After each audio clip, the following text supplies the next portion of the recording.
Hi all, welcome back to vagabond wheels. ഞാൻ ഗോവിന്ദ് ആരോമൽ.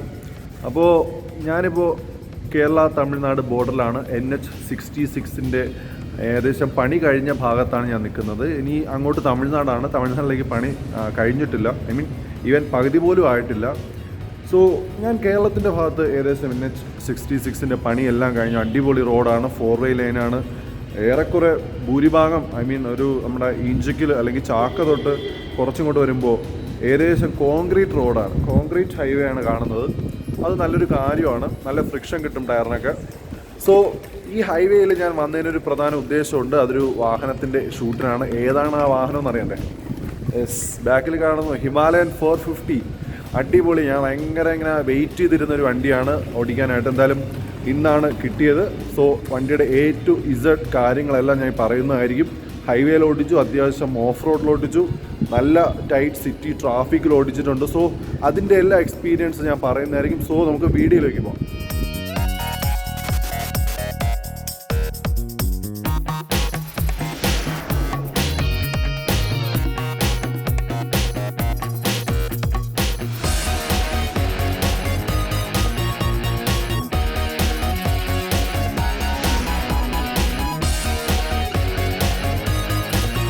So നമുക്ക് ബൈക്കിൻ്റെ ആ ഒരു ഫ്രണ്ട് ലുക്കിൽ നിന്ന് തന്നെ തുടങ്ങാം. ഫ്രണ്ട് ലുക്ക് തന്നെ കംപ്ലീറ്റ്ലി ചേഞ്ച്ഡ് ആണ്. നമുക്ക് പുതിയ ഹിമാലയനും പഴയ ഹിമാലയനുമായിട്ട് യാതൊരുവിധ ഒരു സിമിലാരിറ്റിയും തോന്നാത്ത രീതിയിലാണ് റോയൽ എൻഫീൽഡ് ഹിമാലയൻ ഇപ്പോഴത്തെ ഹിമാലയനെ ഒരുക്കിയിരിക്കുന്നത്. നമുക്ക് സൈഡ് വേസിലൊക്കെ പോകുമ്പോൾ എവിടെയൊക്കെ ഒരു ചെറിയ പഴയ ഹിമാലയൻ ടച്ച് തോന്നുന്നുണ്ട്. അത് ചിലപ്പോൾ ഈ ഒരു പ്രൊട്ടക്ടറൊക്കെ കാരണമായിരിക്കും. അവിടെ ഈ റോയൽ എൻഫീൽഡ് എന്നൊരു എംബ്ലോ കണ്ടിട്ടായിരിക്കും. അല്ലാതെ നോക്കുമ്പോൾ വേറെ ഒരു സിമിലാരിറ്റി ഇല്ല. പിന്നെ ഈ ടയർ നോക്കുമ്പോഴും എനിക്ക് പഴയ ഒരു ഹിമാലയൻ്റെ ലുക്ക് ഫീൽ ചെയ്യുന്നുണ്ട്. അല്ലാണ്ട് യാതൊരുവിധ സിമിലാരിറ്റി ഇല്ല. ഇവിടെ നമുക്കൊരു അടിപൊളി ഒരു ഫെൻഡർ വന്നിട്ടുണ്ട്. അതുപോലെ തന്നെ പുതിയ visor, completely new LED headlight. ഈ ഒരു ഹെഡ്ലൈറ്റ് നമ്മൾ സൂപ്പർ മീറ്റുകളിൽ കണ്ട രീതിയിലുള്ള ഒരു ഹെഡ്ലൈറ്റ് ആയിട്ട് തോന്നുന്നുണ്ട്. ഇനി സെയിം തന്നെ ആണോ എന്ന് എനിക്ക് ഉറപ്പില്ല. പക്ഷേ ആ ഒരു ലുക്കിലുള്ള ഒരു ഹെഡ്ലൈറ്റാണ് വരുന്നത്. പിന്നെ ഇവിടെ അടിപൊളി LED ടേൺ ഇൻഡിക്കേറ്റേഴ്സും കൊടുക്കുന്നുണ്ട്. അതൊക്കെ കംപ്ലീറ്റ്ലി നമ്മൾ ഹിമാലയനിലൊന്നും പ്രതീക്ഷിച്ചതല്ല. പക്ഷേ അവിടെയും കംപ്ലീറ്റ്ലി മാറ്റി പുതിയ LED ടേൺ ഇൻഡിക്കേറ്റേഴ്സ്, പുതിയ LED ഹെഡ്ലൈറ്റ്, പുതിയ വൈസർ. ഇതൊരു ഷോർട്ട് വൈസറാണ്. ഇതൊരു വലിയൊരു വിൻ പ്രൊട്ടക്ഷനൊന്നും തരുന്നില്ല. നമുക്കൊരു 80-90 വരെയൊക്കെ ആയിരിക്കും ഒരു പ്രൊട്ടക്ഷൻ തരിക. അതിനപ്പുറം വേണമെങ്കിൽ നമുക്ക് ടൂറിംഗ് വൈസർ ഇവരുടെ അക്സസറീസിൽ ലഭ്യമാണ്, അതെടുക്കാം. അതാണെങ്കിൽ ഒരു 120-130 വരെ അടിപൊളിയായിട്ട് നമുക്ക് വിൻ പ്രൊട്ടക്ഷനൊക്കെ തരും. സോ ഇതാണ് ഈ ഒരു വൈസറിൻ്റെ ഒരു ഫീഡ്ബാക്ക്. പക്ഷേ വൈസറിൻ്റെ ക്വാളിറ്റിയും അതിൻ്റെ ഒരു പ്ലേസ്മെൻറ്റും ഒക്കെ അടിപൊളിയാണ്. നല്ല ക്വാളിറ്റി തന്നെയാണ്, വേറെ പ്രശ്നമൊന്നുമില്ല. സോ ഇതാണ് ഫ്രണ്ടിൽ നിന്നുള്ളൊരു ഇമ്പാക്റ്റ്. അടിപൊളി ലുക്കാണ്, എനിക്ക് ഭയങ്കര ഇഷ്ടപ്പെട്ടു. നമുക്ക് പുതിയ ഹിമാലയനും പഴയ ഹിമാലയനുമായിട്ട് യാതൊരു സിമിലാരിറ്റി എനിക്ക് തോന്നുന്നില്ല. കംപ്ലീറ്റ്ലി ന്യൂ ആണ് എന്ന് തന്നെ പറയാം. ഇനി നമുക്ക് സസ്പെൻഷൻ ഏരിയയിലേക്ക് പോകുകയാണെങ്കിൽ സസ്പെൻഷൻ വരുന്നത് 43 mm ഷോവയുടെ അപ്സൈഡ് ഓൺ ഫോർക്കാണ്. അതും കംപ്ലീറ്റ്ലി ചേഞ്ച്ഡ് ആണ്. പഴയ ഹിമാലയനിൽ കൺവെൻഷണൽ ടെലിസ്കോപ്പിക് ഫോർക്കാണ് വരുന്നതെങ്കിൽ ഇവിടെ ഷോവയുടെ തന്നെ അപ്സൈഡ് ഓൺ ഫോർക്കാണ് വരുന്നത്. അതിൻ്റെ ഒരു ഫീഡ്ബാക്ക് അടിപൊളിയാണ്. നമുക്ക് ഏത് കുണ്ടിലും കുഴിയാവട്ടെ എവിടെ വേണോ ഒരു പ്രശ്നമില്ലാണ്ട് ഒരു ടെൻഷനും ഇല്ലാണ്ട് എടുത്തുകൊണ്ട് പോകാൻ സാധിക്കും. അത്രയും കിട്ടിലും സസ്പെൻഷനാണ്, എനിക്ക് പറയാതിരിക്കാൻ പറ്റില്ല. സോ അത് അടിപൊളി ഫീഡ്ബാക്കാണ് തന്നത്. എന്തായാലും ബ്രേക്ക് നോക്കുമ്പോൾ നമുക്ക് വൈബ്രയുടെ ഒരു ഡ്യുവൽ ചാനൽ ABS വരുന്ന ഫ്രണ്ട് ആൻഡ് ബാക്ക് ബ്രേക്കാണ് വരുന്നത്. ബ്രേക്കിൻ്റെ ഫീഡ്ബാക്കും അടിപൊളിയാണ്. ഒരു 100-120 പോയപ്പോൾ നമുക്കൊരു സഡൻ സിറ്റുവേഷൻ ബ്രേക്ക് പിടിച്ചാൽ പോലും വണ്ടി അങ്ങനെ നിൽക്കും, പിടിച്ചെടുത്ത് തന്നെ നിൽക്കും. That's for sure. ഞാൻ ഓടിച്ചപ്പോൾ എനിക്ക് അനുഭവമുണ്ട്. സോ അതിൻ്റെയും ഫീഡ്ബാക്ക് അടിപൊളി തന്നെയാണ്. സോ മൊത്തത്തിൽ അടിപൊളിയാണ്. നമുക്ക് ടയർ ബ്ലോക്ക് പാറ്റേൺ ഉള്ള C8 ടയറാണ് വരുന്നത്. അടിപൊളി, നമുക്കൊന്നും പറയാനില്ല. നമുക്ക് ആൾറെഡി ആ പഴയ ഹിമാലയനിൽ തന്നെ അത് പ്രൂവ്ഡാണ് ടയറിൻ്റെയൊക്കെ ഒരു ക്വാളിറ്റിയൊക്കെ. സോ ഓഫ് റോഡിനൊക്കെ ഒരു പ്രശ്നമില്ലാണ്ട്, ഹൈവേ ക്രൂസിങ് ആവട്ടെ അതും ഒരു പ്രശ്നമില്ലാണ്ട് പോകാൻ സാധിക്കും. സോ അതിൻ്റെ കാര്യത്തിൽ വേറെ തർക്കമൊന്നുമില്ല. പക്ഷേ ഇത് രണ്ടും എടുത്ത് പറഞ്ഞത് ഞാൻ അതുകൊണ്ട് തന്നെയാണ്, എനിക്ക് അതിൻ്റെ അനുഭവം ഉള്ളതുകൊണ്ടാണ്. സസ്പെൻഷനാവട്ടെ ബ്രേക്ക് ആവട്ടെ ഒരു രക്ഷയില്ല, പൊളി സാധനം. ഇനി നമുക്ക് സൈഡ് ലുക്കിലേക്ക് പോവുകയാണെങ്കിൽ സൈഡിൽ നിന്ന് നോക്കുമ്പോഴാണ് എവിടെയൊക്കെ ഒരു പഴയ ഹിമാലയൻ്റെ ലുക്ക് നമുക്ക് കാണാൻ സാധിക്കുന്നത്. അത് വേറൊന്നും കൊണ്ടല്ല, ഈ ഒരു ലോങ് ബോഡിയും പിന്നീട് ആ ടാങ്കിൻ്റെ ഭാഗത്തുനിന്ന് ആ ഒരു ചെറിയൊരു പ്രൊട്ടക്ടറും അതൊക്കെ വച്ചിട്ടാണ് നമുക്ക് പഴയ ഹിമാലയൻ്റെ ലുക്ക് എവിടെ കിട്ടുന്നത്. അല്ലാണ്ട് വേറെ ഒരു സിമിലാരിറ്റി ഇല്ല പഴയ ഹിമാലയനുമായിട്ട്. സോ നമുക്ക് സൈഡിലെ ലുക്കിലേക്ക് പോകുമ്പോൾ ആദ്യം തന്നെ ടാങ്കിൻ്റെ ഒരു ലുക്കിലേക്ക് പോകാം. ടാങ്ക് കംപ്ലീറ്റ്ലി ന്യൂ ആണ് കേട്ടോ, ഒരു രക്ഷയില്ല. കംപ്ലീറ്റ്ലി ന്യൂ ഡിസൈനാണ്. അതും വലിയ കപ്പാസിറ്റി ഉള്ള ടാങ്കാണ്, അതാണ് ഏറ്റവും വലിയ രസം. ഏകദേശം 15 ലിറ്ററോളമാണ് ഈ ടാങ്ക് കപ്പാസിറ്റി വരുന്നത്. നമുക്കറിയാലോ, അപ്പോൾ ഹൈവേ ടൂറിങ്ങിനൊക്കെ അതിൻ്റെ ഒരു കേപ്പബിലിറ്റി നമുക്ക് എന്തായാലും പറയാതിരിക്കാൻ പറ്റില്ല, അടിപൊളിയായിരിക്കും. മൈലേജും അത്യാവശ്യം കുഴപ്പമില്ല, ഒരു 32 ഒക്കെ എന്തായാലും ഹൈവേയിൽ ഒരു നോർമൽ 90 to 100 സ്പീഡിലൊക്കെ പോകുമ്പോൾ നമുക്ക് ഈ ഒരു ബൈക്ക് നൽകുമെന്നാണ് പല യൂസേഴ്സും ഇപ്പോഴേ പറയുന്നത്. എനിക്ക് ഏകദേശം ഒരു 25 to 30 ഹൈവേയിൽ കിട്ടി. സോ അതൊരു മോശമല്ലാത്തൊരു മൈലേജാണ്. ഒരു 450cc ഹൈ ഡ്രൈവിംഗ് എഞ്ചിനാണ്. അതുകൊണ്ട് തന്നെ അങ്ങനെ ഒരു എഞ്ചിൻ ഒരു 25 to 30 മൈലേജ് തരുന്നത് വലിയ പ്രശ്നമില്ല, കുഴപ്പമില്ലാത്ത മൈലേജാണ്. ഓക്കെ, അപ്പോൾ എന്തായാലും ടാങ്കിൻ്റെ കപ്പാസിറ്റിയും ടാങ്കിൻ്റെ ലുക്ക് മാറുകട്ടോ. ഭയങ്കര ഒരു മാസീവ് ലുക്ക് എന്തായാലും നമുക്ക് ഈ ഒരു ലുക്കിൽ ബൈക്ക് തരുന്നുണ്ട്. ഈ ഒരു വലിയ ടാങ്കും അതെല്ലാം കൂടെ ചേർത്തൊരു മാസീവ് ലുക്ക് ഇങ്ങനെ ഒരു വ്യൂവിൽ നമുക്ക് കിട്ടുന്നുണ്ട്. ഇവിടെ ഹിമാലയൻ റോയൽ എൻഫീൽഡ് എന്നുള്ളൊരു ചെറിയൊരു സ്റ്റിക്കറിങ് ഉണ്ട്. പിന്നെ ഇവിടെ പെട്രോൾ E20, അതായത് നമ്മളെ എത്തനോൾ 20% കാപ്പബിലിറ്റി ഉള്ള പെട്രോൾ വരെ ഈ ഒരു എൻജിൻ ഓക്കെയാണ് എന്നുള്ള ഒരു ബാഡ്ജിങ് അവിടെ ഉണ്ട്. സോ ഇവിടെയാണ് ഫ്യൂൽ ലിഡ് വരുന്നത്. നമുക്ക് ക്വാളിറ്റി ഉള്ള ഫ്യൂൽ ലിഡാണ്, പ്രശ്നമൊന്നുമില്ല. ഇവിടെയും ചെറിയൊരു പ്ലാസ്റ്റിക് ഈ ഒരു ടാങ്കിനെയും അതായത് ഈ ഒരു ഷാസിയും കൂടെ ബന്ധിപ്പിക്കുന്ന തരത്തിലുള്ള ഒരു പ്ലാസ്റ്റിക് പീസും കൂടെ ഇവിടെ വരുന്നുണ്ട്, അത്ര തന്നെയാണ്. പിന്നെ നമുക്ക് ഇവിടെ ഒരു വൈഡ് ഹാൻഡിൽ ബാറാണ് കേട്ടോ, വളരെ വൈഡായിട്ടുള്ളൊരു ഹാൻഡിൽ ബാറാണ്. നല്ല നമുക്ക് അപ്രൈറ്റായിട്ട് ഇരുന്ന് പോകാൻ സാധിക്കുന്ന തരത്തിലുള്ള വൈഡായിട്ടുള്ള ഹാൻഡിൽ ബാറാണ് വരുന്നത്. ഇനി ഹാൻഡിൽ ബാർ നോക്കുകയാണെങ്കിൽ അത്യാവശ്യം വൈഡായിട്ടുള്ള ഹാൻഡിൽ ബാറാണ് കേട്ടോ. നമുക്ക് അപ്രൈറ്റായിട്ടിരുന്ന് പോകാൻ സാധിക്കുന്ന രീതിയിൽ വളരെ വൈഡാണ്, നല്ല ലെങ്തുള്ള ഹാൻഡിൽ ബാറാണ് വരുന്നത്. സോ ഹാൻഡിൽ ബാറിൻ്റെ സ്വിച്ചസ് നോക്കുകയാണെങ്കിൽ ഇവിടെ എൻജിൻ കിൽ സ്വിച്ച് ഉണ്ട്. ഇവിടെ അത് തന്നെയാണ് ഇഗ്നീഷനും സ്റ്റാർട്ടും അതിൽ തന്നെയാണ്. നമ്മൾ ആൾറെഡി മീറ്ററിലോട്ട് കണ്ടുവരുന്ന തരത്തിലുള്ള ഒരു സ്വിച്ച് തന്നെയാണ് വരുന്നത്. പിന്നെ ഇവിടെ മോഡ് ചേഞ്ച് ചെയ്യാനുള്ള സ്വിച്ച് ഉണ്ട്, അതാണ് ഈ M എന്നുള്ള സ്വിച്ച്, അതാണ് ഇവിടെ ഉള്ളത്. പിന്നെ ഈ സൈഡിൽ നമുക്ക് കോഷൻ ലാമ്പിൻ്റെ സ്വിച്ച് ഉണ്ട്, അതാണ്. പിന്നീട് ഇവിടെ വരുമ്പോൾ നമുക്ക് നമ്മുടെ ഹെഡ്ലൈറ്റിൻ്റെ സ്വിച്ചസ് ഉണ്ട്, ഡിം ആൻഡ് ബ്രൈറ്റ് സ്വിച്ച് ഉണ്ട്. ഇവിടെ ടേൺ ഇൻഡിക്കേറ്റർ, ഇവിടെ ഹോണ്, പിന്നെ ഇവിടെ ഡിസ്പ്ലേയിലുള്ള സെറ്റിങ്സിനുള്ള ഒരു ജോയ്സ്റ്റിക്ക് പോലത്തെ ഒരു സാധനമാണ്. അത് കൊള്ളാം കേട്ടോ, നല്ല ക്വാളിറ്റി ഉണ്ട്. സ്വിച്ചിൻ്റെ ക്വാളിറ്റിയും നമുക്ക് ബെറ്റർ ആണെന്ന് തന്നെ പറയേണ്ടി വരും. പഴയ ഒരു ഹിമാലയൻ്റെ ക്വാളിറ്റി അല്ല, അത്യാവശ്യം നല്ല ക്വാളിറ്റി, പ്രീമിയം ക്വാളിറ്റി ആയിട്ടുണ്ട്. ഹാൻഡിൽ ഗ്രിപ്പും ഒക്കെ അടിപൊളിയാണ്, നല്ല പ്രീമിയം ക്വാളിറ്റി ഫിനിഷാണ് അതൊക്കെ വരുന്നത്. സോ എനിക്ക് ഹാൻഡിൽ ബാറിൻ്റെ ഒരു ഫിനിഷും അല്ല സ്വിച്ചിൻ്റെ ഫിനിഷും ഒക്കെ അടിപൊളിയായിട്ട് തന്നെയാണ് തോന്നുന്നത്. സോ അത് തന്നെയാണ് വേറൊരു കാര്യം. സോ ഇവിടെ നമുക്ക് ഷോവയുടെ ഒരു സസ്പെൻഷൻ്റെ ഒരു ബാഡ്ജിങ് കാണാം, ഷോവയുടെ ബാഡ്ജിങ് കാണാം. സോ അതൊരു പ്രീമിയം ഫീൽ എന്തായാലും ഹിമാലയന് നൽകുന്നുണ്ട്. ഇനി നമുക്ക് ഡിസ്പ്ലേയിലേക്ക് പോകാം കേട്ടോ. നമ്മൾ ഡിസ്പ്ലേ ഓണാക്കുന്നു, ഹിമാലയൻ എന്നൊരു ഇൻട്രോ വരുന്നു. ദെൻ ഡിസ്പ്ലേയിലേക്ക് പോവാം. Display completely digital LCD display ആണ് വരുന്നത്. ഇവിടെയാണ് നമുക്ക് RPM മീറ്റർ വരുന്നത് കേട്ടോ. ഇവിടെ RPM മീറ്റർ വരുന്നുണ്ട്, ഇവിടെ ടൈം വരുന്നുണ്ട്, പിന്നെ ഇവിടെ ടെമ്പറേച്ചർ വരുന്നുണ്ട്, ഇവിടെ ഓടോ, ഇവിടെ എൻജിൻ്റെ എൻജിൻ കോഷൻ സിഗ്നലുണ്ട്, പിന്നീട് ABSൻ്റെ സിഗ്നലുണ്ട്, പിന്നെ ഇവിടെയാണ് ഫ്യൂവൽ ഗേജ് വരുന്നത്, ഇവിടെ ടേൺ ഇൻഡിക്കേറ്റർ അത് വരുന്നുണ്ട്, പിന്നെ ഇവിടെ ഗിയർ പൊസിഷനാണ് വരുന്നത്, ഇവിടെ നമുക്ക് കിലോമീറ്റർ വരുന്നുണ്ട്. സോ അത്യാവശ്യം കുറേ ഇൻഫർമേഷൻസ് കിട്ടുന്ന ഒരു മികച്ചൊരു ഡിസ്പ്ലേ തന്നെയാണ് വരുന്നത്. നമുക്ക് വേറെ മോശമൊന്നും പറയാനില്ല, നല്ലൊരു ക്വാളിറ്റി തന്നെയാണുള്ളത്. ഇവിടെ തന്നെ നമുക്ക് നാവിഗേഷൻ ലഭ്യമാണ്, ബ്ലൂടൂത്ത് കണക്ട് ചെയ്യാൻ പറ്റും, നമ്മളെ ഫോൺ മിറർ ചെയ്യാൻ പറ്റും, നാവിഗേഷൻ മിറർ ചെയ്യാൻ പറ്റും, അങ്ങനത്തെ സംവിധാനമൊക്കെ ഈ വണ്ടിയിലുണ്ട്. സോ ഡിസ്പ്ലേ അടിപൊളി തന്നെയാണെന്ന് പറയേണ്ടി വരും. ഇനി നമുക്ക് സീറ്റിംഗ് പൊസിഷൻ എങ്ങനെയാണെന്ന് നോക്കാം. നമുക്ക് സീറ്റിംഗ് പൊസിഷൻ നോക്കുമ്പോൾ കണ്ടില്ലേ, ഞാൻ ഇരിക്കുമ്പോൾ ഞാൻ 6 ഫൂട്ടാണ്. 6 ഫൂട്ടായിട്ട് പോലും ഞാൻ കുറച്ച് ബാക്കിലോട്ട് നീങ്ങിയിരിപ്പുണ്ട്, സീറ്റിന് കുറച്ച് ഇവിടെ ഒരു സ്പേസ് കാണാം. സോ ഞാൻ മാക്സിമം ബാക്കിലാണ് ഇരിക്കുന്നത്, റൈഡിങ് സീറ്റിലെ ബാക്ക് സൈഡിലാണ് ഇരിക്കുന്നത്. സോ എന്നിട്ടും എനിക്ക് വലിയ പ്രശ്നമില്ല. കറക്റ്റ് ഈ ഒരു ടാങ്കിൻ്റെ ഈ കട്ടിൽ തന്നെ എൻ്റെ കാല് കറക്റ്റായിട്ട് ഇങ്ങനെ ടക്ക് ചെയ്തിരിക്കാൻ സാധിക്കും. സോ വളരെ കംഫർട്ടബിളാണ്, നമുക്കിങ്ങനെ കാലിവിടെ തട്ടുന്ന ഫീലൊന്നുമില്ല, കറക്റ്റായിട്ട് ഈ ഒരു പൊസിഷനിൽ ഇങ്ങനെ ഫിറ്റായിരിക്കുന്നുണ്ട്. സോ നല്ല ഹൈറ്റ് ഉള്ളവർക്കും ഈ വണ്ടി സ്യൂട്ടബിളാണ്. എന്നാൽ കുഴപ്പമില്ല, ഒരു 5 ഫുട്ട് 6 ഇഞ്ചസ് നെബുള്ള ആർക്കും ഈ വണ്ടി ഓടിക്കാം, കുഴപ്പമൊന്നുമില്ലാണ്ട് ഓടിക്കാം. കാരണം പ്ലാൻ ഫൂട്ട് ചെയ്യാം, വലിയ പ്രശ്നമൊന്നുമില്ലാണ്ട് അത്യാവശ്യം ടിപ്ടോ എങ്കിലും ചെയ്യാൻ സാധിക്കും. എനിക്ക് പ്ലാന്റഡ് ഫൂട്ടാണ്, കണ്ടില്ലേ, നല്ല പ്ലാന്റഡ് ഫൂട്ടാണ്, വേറെ ഒരു പ്രശ്നമില്ല. സീറ്റ് ഹൈറ്റ് വരുമ്പോൾ ഏകദേശം 825 mm ആണ്. പഴയ ഹിമാലയനിൽ 800 mm ആയതെങ്കിൽ ഇതിൽ കുറച്ചുകൂടി 825 പക്ഷേ അതും വേറെ എനിക്ക് വലിയ പ്രശ്നമൊന്നുമില്ല. സോ ഹൈറ്റുള്ള റൈഡേഴ്സിന് അടിപൊളി വണ്ടി എന്ന് വേണമെങ്കിൽ പറയാം. സോ അതിനും ഫുൾ മാർക്കാണ് പുതിയ ഹിമാലയനും.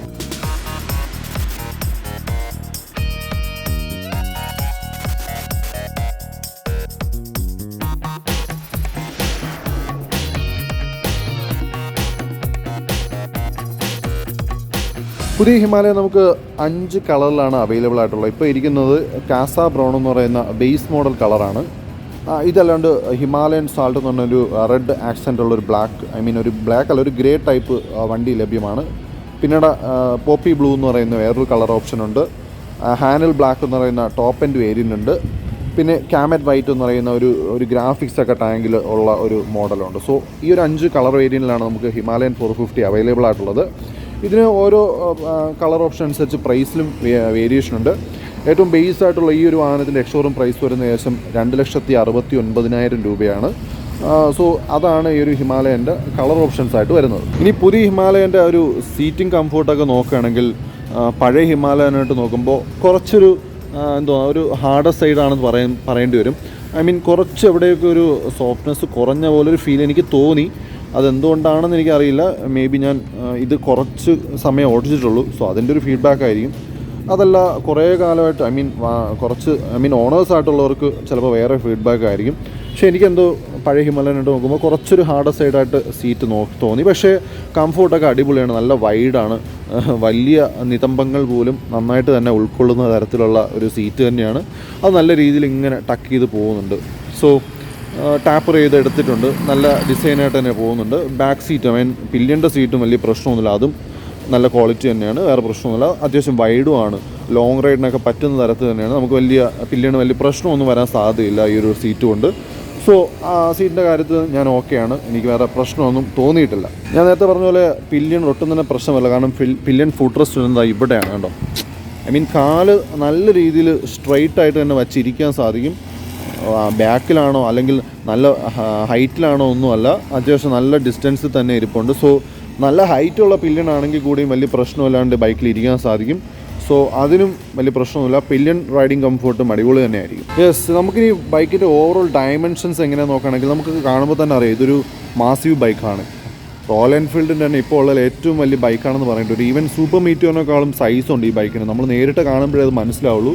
എന്നാലും ബൈക്കിൻ്റെ ഡയമെൻഷൻസ് നമുക്കൊന്ന് പരിശോധിക്കാം. ബൈക്കിന് വരുന്ന കേർബ് വെയിറ്റ് ഏകദേശം 196 kg ആണ്. സോ പഴയ ഹിമാലയനായിട്ട് നോക്കുമ്പോൾ വെയിറ്റിലൊന്നും വലിയ വ്യത്യാസമൊന്നുമില്ല. അത്യാവശ്യം നല്ല വെയിറ്റുള്ളൊരു ബൈക്ക് തന്നെയാണിത്. സീറ്റ് ഹൈറ്റ് 825 mm ആണ് വരുന്നത്.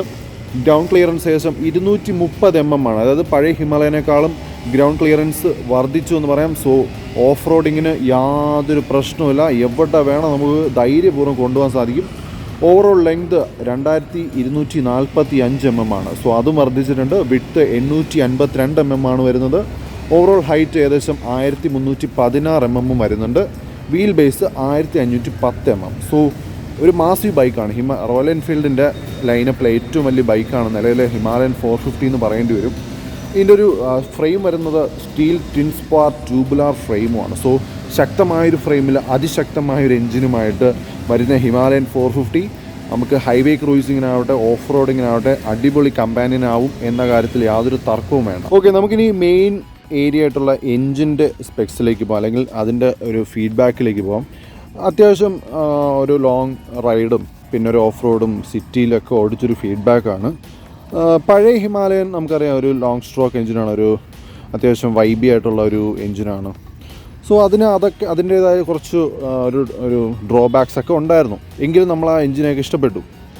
സോ ഈ എഞ്ചിൻ നേരെ തിരിച്ചാണ്. ഇത് ഒരു സ്ക്വയർ ടൈപ്പ് എഞ്ചിനാണ്, ഇതൊരു ലോങ് സ്ട്രോക്ക് എഞ്ചിനല്ല. സോ ഇതൊരു അത്യാവശ്യം ഒരു ഹൈ റൈവിങ് എഞ്ചിനാണെന്നും പറയാം. സോ ക്യാരക്ടർ കംപ്ലീറ്റ്ലി മാറിപ്പോയി. എന്നാലും വൈബ്രേഷനൊന്നും അത്രത്തോളം ഒരു കുറവായിട്ട് എനിക്ക് ഫീൽ ചെയ്തില്ല. ഒരു ലോ RPM അത്യാവശ്യം നല്ലൊരു വൈബ്രേഷനൊക്കെ എനിക്ക് എവിടെയൊക്കെയോ ഫീൽ ചെയ്തു. എവിടെയൊക്കെയോ നല്ല അത്യാവശ്യം ഹാൻഡിൽ ബാറിലും ഫുഡ് പെഗിലും അതുപോലെ തന്നെ നമ്മുടെ സൈഡ് വ്യൂ മിററിലും എല്ലാം എനിക്ക് ആ ഒരു എൻജിനിൽ നിന്ന് ഒരു വൈബ്രേഷൻ ഫീൽ ചെയ്തു. എന്നുള്ളത് ഒരു അത്യാവശ്യം ഒരു ഹയർ RPM പോകുമ്പോൾ ആ ഒരു വൈബ്രേഷൻ കുറഞ്ഞ് അത്യാവശ്യം ഒട്ടും തന്നെ ഇല്ലാതൊരു സ്ഥിതിയിലേക്കും പോകുന്നുണ്ട്. സോ ഞാൻ പറഞ്ഞില്ലേ, നമ്മൾ ഹയർ RPM പോകുമ്പോൾ ഈ എൻജിൻ വളരെ സ്മൂത്തായിട്ട് ഫീൽ ചെയ്യും. എന്നാൽ ലോ RPM അത്യാവശ്യം വൈബ്രേഷൻ ഈ ഒരു എൻജിനിൽ നിന്നുണ്ട്. ആഫ്റ്റർ ഓൾ ഇതൊരു സിംഗിൾ സിലിണ്ടർ എൻജിൻ തന്നെയാണ്. സോ അതിൻ്റേതായ വൈബ്രേഷനൊക്കെ വരും. സോ ഇതാണ് എനിക്കൊരു ഫീഡ്ബാക്കായിട്ട് വരുന്നത്. അത്യാവശ്യം ഒരു വൈബ്രേഷൻ ഉണ്ട് എന്നാണ് എനിക്ക് ഫീൽ ചെയ്തത്. പക്ഷേ ഇതൊരു ടെസ്റ്റ് റൈഡ് വെഹിക്കിളാണ്. സോ ചിലപ്പോൾ അതിൻ്റെ എൻജിൻ ഒന്ന് മാറിക്കാണും. അത്യാവശ്യം ആൾക്കാരൊക്കെ നല്ല രീതിയിലൊക്കെ പൊളിച്ചോടിച്ച് ചിലപ്പോൾ എൻജിൻ്റെ കുറച്ച് പ്രശ്നങ്ങളും ഈ ഒരു എഞ്ചിൻ്റെ മാത്രം ഒരു വൈബ്രേഷൻ ഫീലും ആയിരിക്കാം, വേറെ ഹിമാലയൻ 450ക്ക് വലിയ പ്രശ്നമൊന്നും കാണത്തില്ല. സോ എന്തായാലും ഞാൻ ഓടിച്ച ബൈക്കിൻ്റെ ഒരു ഫീഡ്ബാക്കാണ് പറയുന്നത്. സോ നമുക്കിനി എഞ്ചിൻ്റെ സ്പെക്സിലേക്ക് പോവുകയാണെങ്കിൽ ഏകദേശം 452 cc single cylinder liquid cooled എഞ്ചിനാണ്. അതാണ് അവിടുത്തെ ഒരു സ്ട്രൈക്കിംഗ് പോയിന്റ്. കാരണം റോയൽ എൻഫീൽഡിൻ്റെ ആദ്യത്തെ ലിക്വിഡ് കൂൾഡ് എഞ്ചിനാണ് ഈ ഒരു ഹിമാലയൻ 450ക്ക് വരുന്നത്. ഇതാ കാണും നമ്മൾ റേഡിയേറ്റർ വരുന്നുണ്ട്. സോ അറിയാം ഇതൊരു ലിക്വിഡ് കൂൾഡ് എഞ്ചിനുള്ള വണ്ടിയാണെന്ന് അറിയാം. സോ ഹീറ്റിംഗ് ഇഷ്യൂ വലുതായിട്ട് തന്നെ ട്രാഫിക്കിലൊന്നും അല്ലെങ്കിൽ ഓഫ് റോഡിങ്ങിലൊന്നും അഫക്റ്റ് ചെയ്തിട്ടില്ല. സോ അതിനൊരു ബിഗ് സല്യൂട്ട് തന്നെ റോയൽ എൻഫീൽഡിന് കൊടുക്കാം. കാരണം ഇതൊരു അത്യാവശ്യം ഒരു ഹൈ റൈവിംഗ് എഞ്ചിനാണ്. അതുമാത്രമല്ല ഓഫ് റോഡിങ്ങിനൊക്കെ പോകുമ്പോൾ അത്യാവശ്യം നല്ല രീതിയിൽ ഹീറ്റ് ആവാൻ സാധ്യതയുണ്ട്. സോ ഇതിനൊരു പക്ക ലിക്വിഡ് കൂളിംഗ് എഞ്ചിൻ കൊടുത്ത് തന്നെ നല്ലൊരു കാര്യം. സോ അതെന്തായാലും കൊടുത്തിട്ടുണ്ട്. ഇനി മറ്റു പവർ കാര്യങ്ങളൊക്കെ പോകുമ്പോൾ 8000 RPM ഏകദേശം 39.47 bhp ആണ് ആക്യുറേറ്റ് ആയിട്ട് ഇതിൽ നിന്ന് നമുക്ക് ലഭിക്കുന്ന ഒരു പവർ. ഏകദേശം 5500 RPM തന്നെ 40 Nm ടോർക്ക് ലഭിക്കുന്നുണ്ട്. അതാണ് മാക്സിമം ടോർക്ക് വരുന്നത്. സോ അത് രണ്ടും അടിപൊളിയാണ്. പഴയ ഹിമാലയിൽ നിന്ന് നേരെ ഡബിളാണ് ഏകദേശം പവർ ഫിഗേഴ്സ് വരുന്നത്. സോ അത് നല്ലൊരു കാര്യമാണ്. പിന്നെ ഈ വെഹിക്കിൾ 6 സ്പീഡ് ഗിയറാണ് വരുന്നത്. സോ അതിലും വ്യത്യാസമുണ്ട്. നമുക്ക് പഴയ ഹിമാലയനിൽ 5 സ്പീഡാണ് വരുന്നത്. അതൊരു വലിയൊരു ഡ്രോബാക്ക് ആയിരുന്നു. കാരണം ഒരു ഹൈവേ ക്രൂസിങ്ങിനൊക്കെ 5 സ്പീഡ് ഗിയർ ഒരു എത്രയും വലിയൊരു 410 cc അല്ലെങ്കിൽ 411 cc വാഹനത്തിന് വളരെ ഒരു നമുക്കൊരു അലോസരപ്പെടുത്തുന്ന ഒരു ഗിയറായിരുന്നു. സോ 5th ഗിയർ അല്ല, ഇതിന് 6th ഗിയർ കൊണ്ട് നമുക്ക് അത്യാവശ്യം നല്ല സ്പീഡ് തന്നെ ക്രൂസ് ചെയ്ത് പോകാൻ സാധിക്കും. ഒരു 135, 140, 145 വരെയൊക്കെ ക്ലോക്ക് ചെയ്ത വീഡിയോസൊക്കെ നമുക്ക് കാണാൻ സാധിക്കും. സോ കംഫർട്ടബിളായിട്ട് തന്നെ ഒരു 140 ഒക്കെ ഈ വാഹനം അടിപൊളിയായിട്ട് പോകുന്നുണ്ട്. ക്രൂസിങ് സ്പീഡ് നമുക്ക് പറയുകയാണെങ്കിൽ ഒരു 90 to 110 ആണ് എനിക്ക് തോന്നിയൊരു ക്രൂസിങ് സ്പീഡ് എന്ന് പറയുന്നത്. ആ ഒരു സ്പീഡിൽ അത്യാവശ്യം നല്ലൊരു മൈലേജ് നമുക്ക് ലഭിക്കും. വളരെ ഒരു വൈബ്രേഷനും ഇല്ലാണ്ട് ക്രൂസ് ചെയ്ത് പോകാൻ പറ്റുന്ന സ്പീഡാണ് ഈ ഒരു 90 to 100 and 110 എന്ന് പറയുന്നത്. അതിനപ്പുറം പോകുമ്പോൾ ചെറിയൊരു വൈബ്രേഷനൊക്കെ എനിക്ക് ഫീൽ ചെയ്തു. സോ വൈബ്രേഷൻ ഇല്ലാണ്ട് പോകാൻ സാധിക്കുന്ന ഒരു സ്പീഡാണ് ഞാൻ പറഞ്ഞത്. പുതിയ ഹിമാലയൻ്റെ ടാങ്ക് കപ്പാസിറ്റി എന്ന് പറയുന്നത് ഏകദേശം 17 ലിറ്ററാണ്. 17 ലിറ്ററിൽ നമുക്ക് അത്യാവശ്യം ഒരു 30 കിലോമീറ്റർ മൈലേജൊക്കെ ഈ വാഹനത്തിന് കിട്ടുന്നുണ്ടെങ്കിൽ നല്ലൊരു റേഞ്ചാണ് ഈ വാഹനം തരാൻ പോകുന്നത്. ലോങ് റൈഡ്സിനൊക്കെ നമുക്ക് ഫ്യൂവലിങ്ങിന് വേണ്ടി നഷ്ടപ്പെടുത്തുന്ന സമയം വളരെയധികം കുറയ്ക്കാൻ സാധിക്കും. സോ 17 ലിറ്റർ എന്ന മാസീവ് ടാങ്ക് കപ്പാസിറ്റി പുതിയ ഹിമാലയനുണ്ട്. സോ അതെന്തായാലും അടിപൊളി കാര്യം തന്നെയാണ്. ഇനി നമുക്ക് ഈ ഒരു ബാക്ക് ഏരിയയിലേക്ക് പോകുമ്പോൾ കംപ്ലീറ്റ്ലി ന്യൂ സൈലൻസറാണ് നമുക്ക് വരുന്നത്. പഴയ ഹിമാലയനിൽ നമുക്ക് അത്യാവശ്യം ലെങ്തൊക്കെ ഉള്ള ഒരു സൈലൻസറാണ് വരുന്നത്. ഇത് അത്യാവശ്യം ബൾക്കി ആയിട്ട് ഫീൽ ചെയ്യുന്ന ഒരു ഷോർട്ട് സൈലൻസറാണ് വരുന്നത്. ഇതിൻ്റെ ഒരു എക്സോസ്റ്റ് നോട്ടും അത്യാവശ്യം കൊള്ളാം. എനിക്ക് കേട്ടപ്പോൾ ഒരു സുഖമൊക്കെ തോന്നി. സോ അതും കൂടെ ഒന്ന് കേൾപ്പിക്കാം.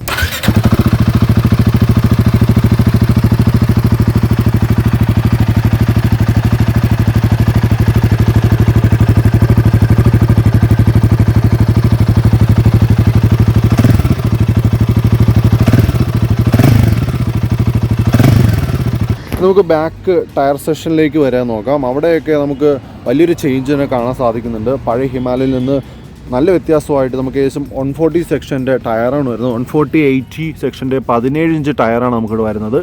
C8-ൻ്റെ തന്നെയാണ് ബ്ലോക്ക് പാറ്റേൺ ടയർ തന്നെയാണ്. സോ ഓഫ് റോഡിങ്ങിനാവട്ടെ ഹൈവേ ക്രൂസിങ്ങിനാവട്ടെ അടിപൊളി ഒരു ഫീഡ്ബാക്ക് തന്നെയാണ് ഈ ടയർ നൽകുന്നത്. വളരെ ബൾക്കി ഫീലാണ്, ഒരു മാസീവ് ലുക്കാണ് കിട്ടുന്നത്. ഒരു വലിയ ബൈക്ക് ഫീൽ നമുക്ക് എന്തായാലും ബാക്കിൽ നിന്ന് കാണുമ്പോൾ കിട്ടുന്നുണ്ട്. അപ്പോൾ ക്ലച്ചിൻ്റെ ഒരു ഫീഡ്ബാക്ക് വേണമെങ്കിൽ അത്യാവശ്യം ഹാർഡോ അല്ലെങ്കിൽ സോഫ്റ്റോ ഒന്നും പറയാൻ സാധിക്കില്ല. ഒരു മീഡിയേറ്റ് ആയിട്ടുള്ളൊരു ഫീഡ്ബാക്കാണ്. ഇതൊരു സ്ലിപ്പർ ക്ലച്ചാണ്. സ്ലിപ്പർ സ്ട്രിക് ക്ലച്ച് ലഭിക്കുന്നൊരു സംവിധാനം കൂടെ എന്തായാലും റോയൽ എൻഫീൽഡ് ഹിമാലയൻ 450ക്കുണ്ട്. സോ ഇതുമായിട്ട് നമുക്ക് 6 സ്പീഡിൻ്റെ ഗിയറാണ് ജോഡിയാവുന്നത്. സോ എല്ലാം വളരെ വ്യത്യാസമായിട്ട് തന്നെ ഉണ്ട്. ആ ഭാഗം വ്യത്യാസമാണ്. സോ കംപ്ലീറ്റ്ലി ഒരു വ്യത്യാസമുള്ള ഹിമാലയൻ എന്ന് തന്നെ നമുക്ക് പറയേണ്ടി വരും. Tail lamp and turn indicator integrated ആയിട്ട് വരുന്നത് അതൊരു വ്യത്യസ്തമായ ഒരു കൺസെപ്റ്റാണ്. നമ്മൾ വേറെ പല ഒരു ഫോറിൻ ബൈക്സിലൊക്കെ കണ്ടിട്ടുണ്ട്. എന്നാൽ ഇന്ത്യൻ ബൈക്സിൽ ആദ്യമായിട്ടാണ്. സോ ഇത് ടേൺ ഇൻഡിക്കേറ്റർ പ്ലസ് ബ്രേക്ക് ലൈറ്റായിട്ട് വരുന്ന ഒരു ഭാഗമാണ്.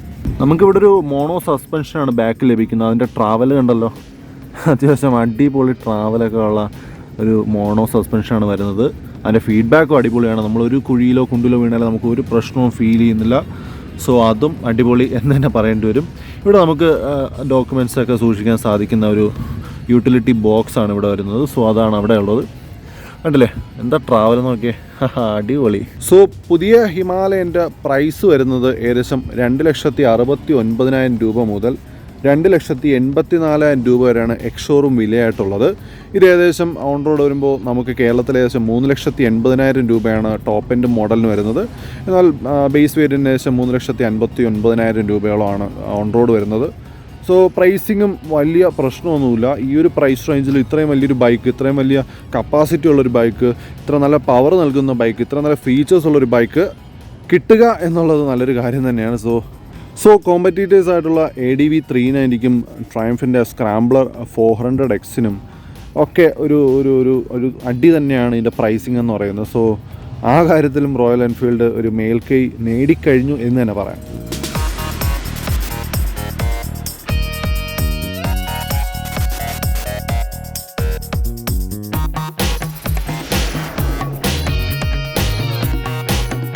എൻ്റെ ഒരു ഫൈനൽ വേർഡിക്റ്റിലേക്ക് ഞാൻ പോവുകയാണ്. എന്തായാലും പഴയ ഹിമാലയന് പവർ പോരാ, സ്പീഡ് പോരാ, ഹൈവേ ക്രൂസിങ് സ്പീഡ് പോരാ എന്നൊക്കെ പറഞ്ഞ് കരഞ്ഞവർക്കും കളിയാക്കിയവർക്കും ഉള്ളൊരു മറുപടിയാണ് പുതിയ ഹിമാലയൻ 450 എന്ന് പറയാം. കാരണം അത്രയും നല്ലൊരു പവർ ഫിഗേഴ്സ് ഈ ഒരു വാഹനത്തിനുണ്ട്. നല്ല റൈഡിങ് കംഫോർട്ടാണ്. പഴയ ഹിമാലയനായിട്ട് നോക്കുമ്പോൾ റൈഡിങ് കംഫോർട്ട് കൂടി എന്ന് പറയാൻ സാധിക്കില്ല, ഒരിക്കലും കുറഞ്ഞെന്ന് പറയാൻ സാധിക്കില്ല. സസ്പെൻഷൻ്റെ മികവ് കൂടിയിട്ടുണ്ട്, അതുപോലെ തന്നെ ടൂറിങ് കേപ്പബിലിറ്റീസ് കൂടിയിട്ടുണ്ട്. സോ എന്തുകൊണ്ടും ഒരു അടിപൊളി പാക്കേജാണ് പുതിയ ഹിമാലയൻ എന്നതാണ് എൻ്റെ ഒരു വേർഡിക്റ്റ്. അത്യാവശ്യം വൈബ്രേഷനൊക്കെ ഇപ്പോഴും ഉണ്ട്, ഇല്ല എന്ന് പറയാൻ സാധിക്കില്ല. ചെറിയ ചെറിയ ക്വാളിറ്റി ഇഷ്യൂസൊക്കെ നമുക്ക് ഇപ്പോഴും ഈ ഒരു ബെൻ പൈപ്പിലൊക്കെ കാണാൻ സാധിക്കും, ഒരു കളർ ചേഞ്ചൊക്കെ കാണാൻ സാധിക്കും. സോ അതല്ലാണ്ട് നമുക്ക് ബാക്കിയെല്ലാം ഒരു ഓക്കെയാണ് ഈ ബൈക്ക്, വേറെ പ്രശ്നമൊന്നുമില്ല. എന്തായാലും എനിക്ക് ഈ ബൈക്ക് നൽകിയിരിക്കുന്നത് ട്രിവാൻഡ്രത്തെ മരക്കാർ മോട്ടോഴ്സാണ്. അവിടെ പോയാൽ നിങ്ങൾക്ക് ഈ ഹിമാലയൻ 450 ടെസ്റ്റ് റൈഡ് എടുക്കാൻ സാധിക്കും. സോ ഒരു 2,69,000 എന്നൊരു എക്സ്-ഷോറൂം പ്രൈസിന് ഈ ഒരു ബൈക്ക് വർത്ത് എന്ന് തന്നെ പറയാൻ സാധിക്കും, വാല്യൂ ഫോർ മണി എന്ന് തന്നെ പറയാൻ സാധിക്കും. സോ ഇത് തന്നെയാണ് എൻ്റെ ഫൈനൽ വേർഡിക്റ്റ്. നിങ്ങൾക്ക് ഒട്ടും തന്നെ നിരാശപ്പെടേണ്ടി വരില്ല. അത്യാവശ്യം ഹൈവേ ക്രൂസിങ്ങിനും ലോങ് റൈഡ്സിനും ഹിമാലയത്തിൽ പോകാനും ലഡാക്കിൽ പോകാനും എല്ലാം ഈ ഒരു ബൈക്ക് നിങ്ങൾക്ക് യൂസ്ഫുള്ളാണ്. സോ എന്തായാലും എടുക്കാൻ താല്പര്യമുള്ളവർക്ക് കണ്ണും പൂട്ടി എടുക്കാം ഈ ഒരു ബൈക്ക്. സോ ഇതാണ് എൻ്റെ ഒരു ഫൈനൽ വേർഡിക്റ്റ്. സോ ഈ ഒരു വീഡിയോ ഞാൻ ഇവിടെ വെച്ച് വൈൻഡപ്പ് ചെയ്യാണ്. സോ മറ്റൊരു വാഹനത്തിൻ്റെ വിശേഷവും ബൈക്കിൻ്റെ വിശേഷവുമായിട്ട് ഞാൻ വീണ്ടും വരുന്നതായിരിക്കും. അതുവരത്തേക്കും ഗുഡ് ബൈ.